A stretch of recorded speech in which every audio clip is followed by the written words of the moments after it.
pilot locations. And I'm happy to, as it was also announced by my colleague, that we actually inaugurated the first milk collection point 2 days ago here in Kaduna with our good friends Zeta Farms next to me. In the following 6 weeks, we are going to open another 4 collection points across Kaduna, and that will successfully complete the start of our first pilot, which includes 65 farmers. People will say 65 is not a lot, but if you look in the history, back in the 70s, where a lot of turnkey dairies was donated to Nigeria, many of those have actually never been operating successfully. So again, within the framework of the National Livestock Transformation Plan, and in cooperation with the Office of the Vice President and Dr. Andrew Kosari, we believe now that we have a working model that takes a holistic end-to-end perspective on how to drive dairy business in Kaduna and in Nigeria, respecting the norms and the traditions of the Nigerian people.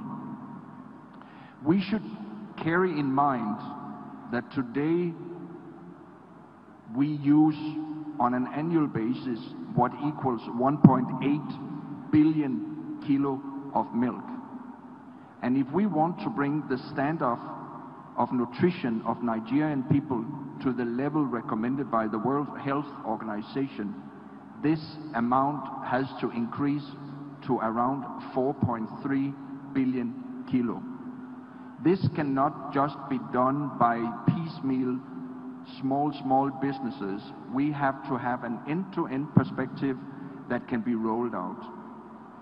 We hope that by successfully completing our pilots, working in cooperation with Kaduna State, Kadiba, with federal government, Federal Minister of Agriculture and Rural, and of course with the Office of the Vice President under Dr. Andrew Kosari, we can take our pilot and move it to the next level, initially in Kaduna, what we refer to Milky Way 2.0.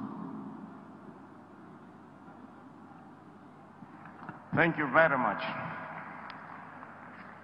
I hope investors who have interest in the dairy value chain are taking notes, because all the discussions are such that expose the opportunities that exist in the dairy value chain. And now I will talk to one of our private partners in the Milky Way initiative, Alhaji Idi Mukhtar Maiha, the CEO of Zeta Farms.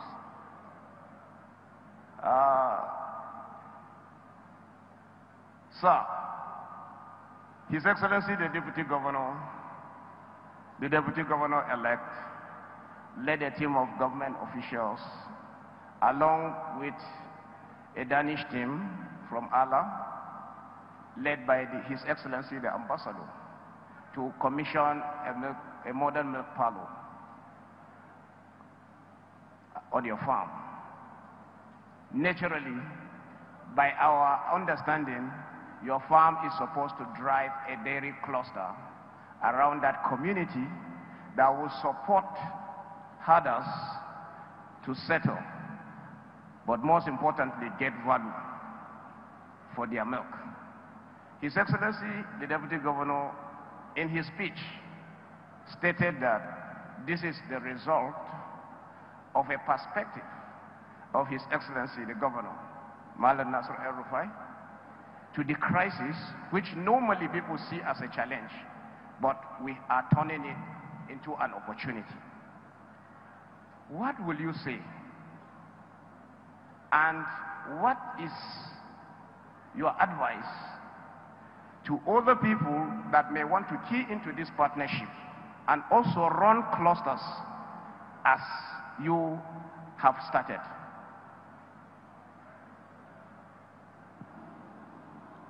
Hello. Thank you very much, Honorable Commissioner. Distinguished ladies and gentlemen, Mr. Governor and President. The experience we've had over the last 14 years has been quite exciting, and we do a lot of lessons from there. But I think basically looking at the livestock, you realize that the population of animals in the country, as given by the Federal Ministry of Agriculture and Rural Development, is about 170 million, just close to the Nigerian population. And that says, for instance, that probably for every Nigerian, there is one animal attached to him or her. But the most interesting thing is that that number is outside the formal economy, out there in the rural areas, not properly harnessed, and not being a subject of proper commercial value creation. And the reasons are not far to fetch. Number one, most of these holdings are in pastoral rural areas where it is very, very difficult to access. And that also says that there are a lot of risks associated with that for any investor. And for us to realize those full values, the government, as it is happening today, need to do the hand-holding. From our experience, the commissioning that was done is that we need to open up that area with very good motorable roads. That is to say that all the produce, all the agricultural produce and livestock products need to be evacuated into the processing plants. Milk is perishable. If you don't store it at a minimum temperature or you don't evacuate it immediately, it will degrade. Next is the issue of, for instance, sensitization. A large number of the holders of those livestock are holding it for traditional purposes. We need to sensitize them to look at it as a business, to look at it as an asset that can be monetized, and not necessarily holding a large stock of animals without extracting any economic value from it. Furthermore, we also need to organize the pastoralists, as is being done today in Kaduna State. That Mr. Stein has mentioned, there are 4 areas, but there is much more that we can do to sensitize those pastoralists, aggregate the resources, also give them the wherewithal to realize the benefits. Number one, what they need there is, one, aside from the rural roads that are very, very critical, they need water resources for their animals, they need feed and fodder for their animals, they need veterinary health services for their animals. So the list goes on. But of course, yes, a lot has been done, and that's why today we have clusters like Zaidi, like Amana, like Kagarko, and Damau. These should serve as pilot schemes and reference models for would-be investors.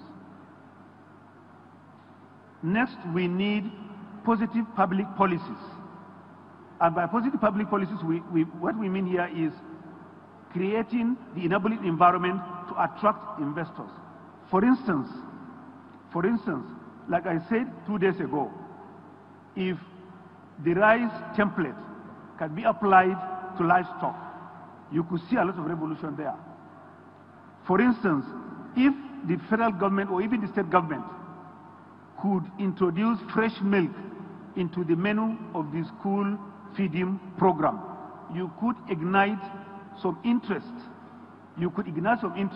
Some investors can organize themselves into peri-urban producers that could begin to manage cows in the city, milk the cows, and aggregate themselves into milk collection centers so that the school children can now be fed from there.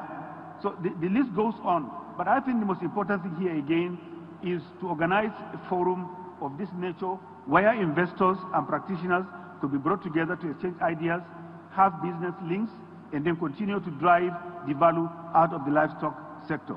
Thank you. Thank you very much. And that takes me to Busara.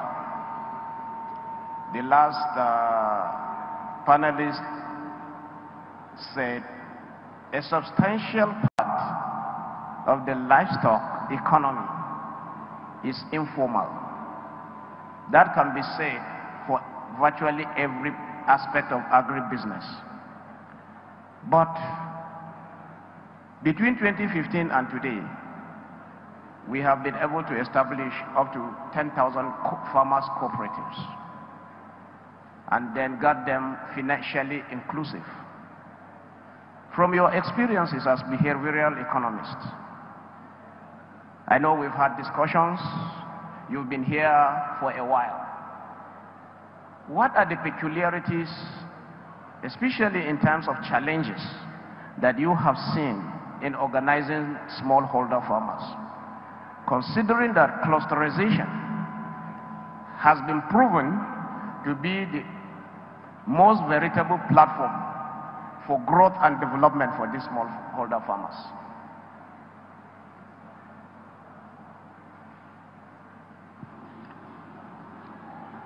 Hello? Okay. So I would say one of the core challenges that we've sort of identified, in the field during our work is that there's this drive to, encourage the formation of cooperatives for purposes other than internal value generation within those cooperatives themselves. So you find that even when those cooperatives come together, their purpose or their goal is never agriculture. But then at the same time, you find a lot of informal associations that existed before the government even came and said, form a cooperative for the purpose of financial inclusion. They are actually working together, to drive value for farmers and themselves. So I think one challenge for the government to tackle is start thinking about how do we encourage the development of these cooperatives or these, value creation clusters in a way that seems organic. In a way that's not what is artificial, that's sort of saying, get together and you'll get the slow. Yeah. Get together. And oftentimes you find, these farmers come together, they get the slow, and they interact with an agent, and they report them.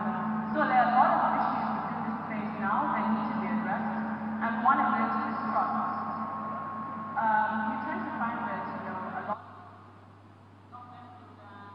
these farmers, a lot of agencies come to these farmers and tell them, we'll develop this program, we'll give you this product for you to start being productive. And these things last a short period of time. And the next time you come to this farmer, the farmer is not going to trust you. And the next time you come to this farmer, they wouldn't trust you. They wouldn't believe you're actually interested in the longevity of whatever it is you're giving to them. So I think there are a lot of factors that need to be considered when we're thinking about investment in livestock farming from the demand side perspective, and I call it the demand side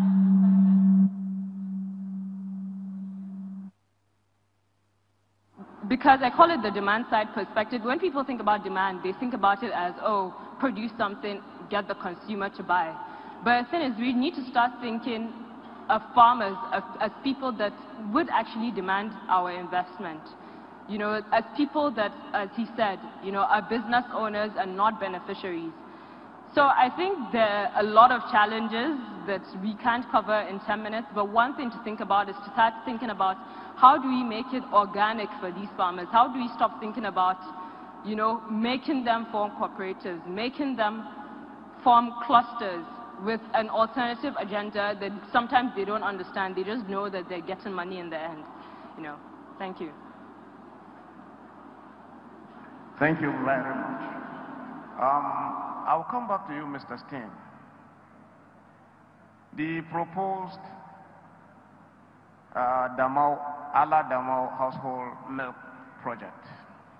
Yeah, the proposed Damau household milk project is an ambitious move by the Kaduna state government to settle nomads. And it holds a great potential and opportunities for investors. There are investors here who would like to know, because we will also like to replicate this across the state if we are able to prove the concept. What will you have to say riding on the back of that proposal to prospective investors that might be interested here? Thank you, Commissioner.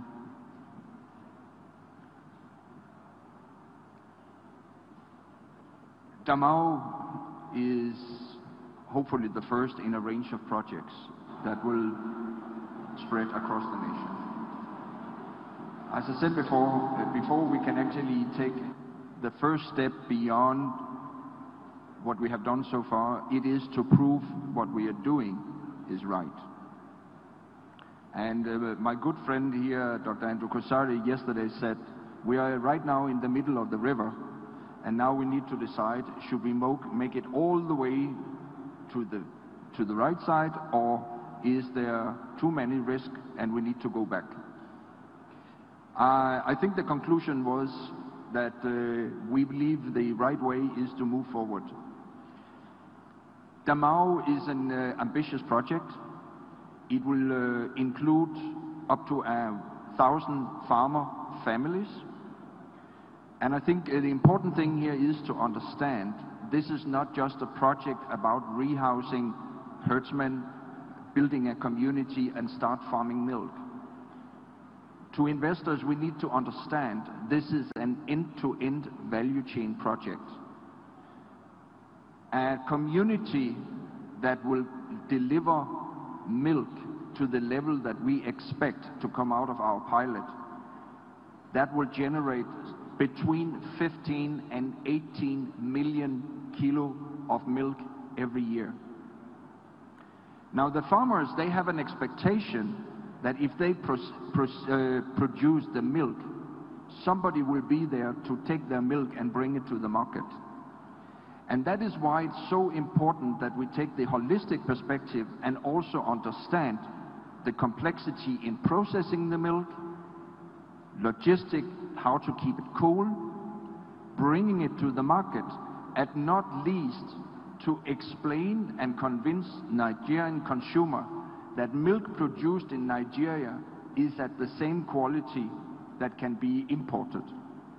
People here still believe that milk produced abroad is of better quality. And to some extent they are right today, but by implementing the right mechanism, the right approach, and the end-to-end, we can actually produce the same quality of milk. But for the investors, we need to understand that the role of government here is to create an enabling environment. It is about what Idi Mukhtar said, creating the infrastructure. We can't evacuate milk if there's no roads. We can't feed the cattle if there's no water. We can do a lot of things. We can do knowledge transfer. We can do technical know-how. All these things that we process. But it has to be done in great cooperation with all parties. Government, investors, SUN, NAFDAC, regulators, and us, the private companies that has the know-how and the technology to also enable the execution of the project. So, I believe Damao is a great project, but we need to ensure that we do it right from the beginning. Thank you very much. I don't know whether I'm allowed to take questions from the floor. Are we allowed to take questions? MC, are we allowed to take questions? Okay. Do we take questions before you cap? Do we take questions before you cap, or you cap before we take questions? Okay. Now I would like all the panelists to take a minute each to cap what they have presented to us, and then we'll take questions from the floor. So, huh? Okay. We take questions first. Yeah. Thank you, moderator. I think what I would like to add, we've said so far on this panel, is my boss, the vice president, always says,